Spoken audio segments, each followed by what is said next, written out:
दोस्तों नमस्कार, हिंदीकोइन.com में आपका स्वागत है। आज हम लोग बात करने चल रहे हैं हिंदी दिवस पर। हिंदी दिवस पर भाषण या हिंदी दिवस पर लेख यदि आपकी परीक्षा में इस तरह पूछा जाता है या आपके विद्यालय में पूछा जाता है तो आप किस प्रकार भाषण देंगे या भाषण लिखेंगे या निबंध लिखेंगे, इस बारे में आज हम लोग बात करने चल रहे हैं। तो आइए शुरू करते हैं। यदि आप इस चैनल पर पहली बार आए तो हिंदीकोइन चैनल को सब्सक्राइब कर ले ताकि आपको हिंदी भाषा और साहित्य की नवीनतम जानकारी प्राप्त होती रहे। हिंदी दिवस, किसी भी देश की कोई न कोई मातृभाषा अवश्य होती ही है। संपूर्ण विश्व की बोली जाने वाली भाषाओं में हिंदी अपना दूसरा स्थान रखती है। हिंदी भारत की मातृभाषा होने के साथ साथ ही संपूर्ण भारत में बोली जाने वाली मुख्य भाषा है। हमारे यहाँ हिंदी भाषा मुख्यतः आर्यों की देन है और यह आर्य भाषा कहलाती है। हिंदी भारत की राष्ट्रीय चेतना के संवाहक और आत्मा स्वरूप है। यह अत्यंत दुखद है कि आज की वर्तमान युवा पीढ़ी हिंदी भाषा में समुचित रुचि नहीं ले रही है। 14 सितंबर को हिंदी दिवस मनाने की परंपरा की शुरुआत सन 1949 में हुई। भारत के संविधान सभा ने 14 सितंबर सन 1949 को हिंदी को राजभाषा के रूप में स्वीकार किया था। यही प्रमुख कारण है कि तब से हिंदी भाषा के प्रचार प्रसार हेतु प्रत्येक वर्ष 14 सितंबर को हिंदी दिवस के रूप में मनाने की परंपरा प्रारंभ हो गई है। यद्यपि हिंदी भाषा को आधिकारिक रूप से उपयोग करने की स्वीकृति संविधान सभा से 26 जनवरी 1950 को मिली थी।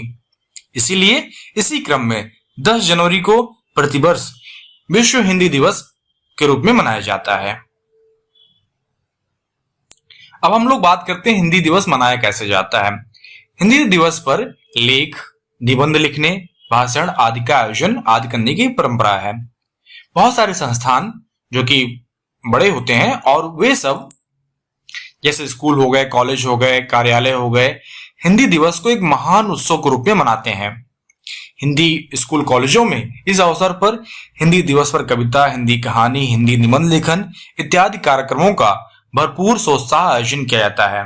संस्थाओं में हिंदी दिवस के अवसर पर होने वाले भाषणों में हिंदी भाषा के महत्व पर सारगर्भित प्रकाश डाला जाता है।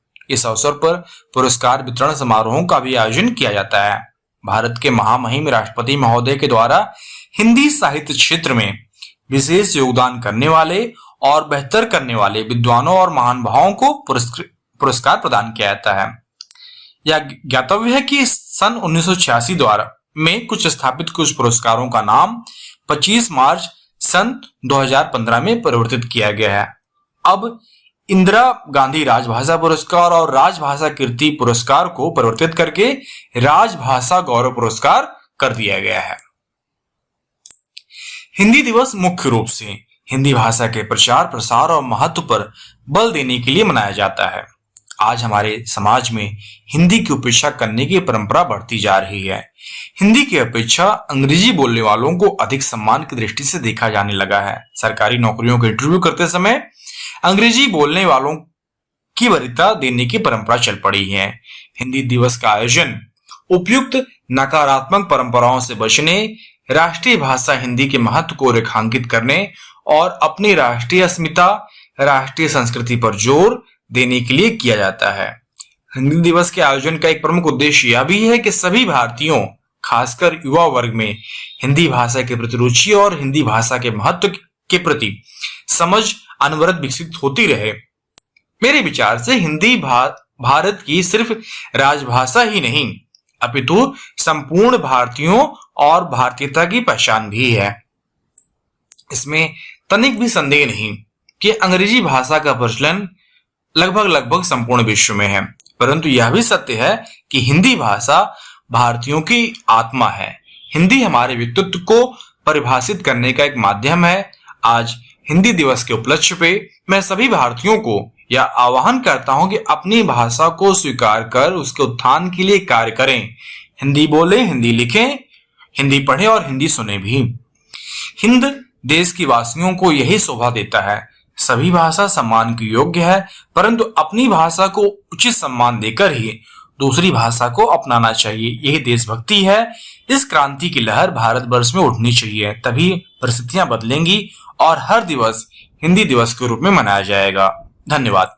तो इस प्रकार हम देखते हैं कि इस वीडियो के माध्यम से आप हिंदी दिवस क्या है, इसके ऐतिहासिक इतिहास क्या रहा है, हिंदी दिवस कैसे मनाया जाता है, हिंदी दिवस का महत्व क्या है और हमें हिंदी दिवस पर क्या मतलब क्या कहना चाहिए और क्या हम लोगों को आगे के लिए, भविष्य के लिए सोचना चाहिए। इन सारी बातों को हम लोगों ने इस वीडियो में बात कही। आशा करता हूं कि यह वीडियो आपके लिए उपयोगी सिद्ध होगा। साथ ही साथ हिंदी दिवस के उपलक्ष्य पे यदि आपको बहुत सारे लेख लिखित रूप में चाहिए तो आप सभी hindiqueen.com को विजिट करें। वहां पे आपको ये निबंध और भी बहुत सारे निबंध जो कि हिंदी दिवस से जुड़े हुए हैं और कविता भी आपको hindiqueen.com में लिखित रूप में उपलब्ध हो जाएगी, जिसका सहारा लेकर आप अपनी बातों को अधिक अच्छे ढंग से प्रस्तुत कर सकते हैं। धन्यवाद।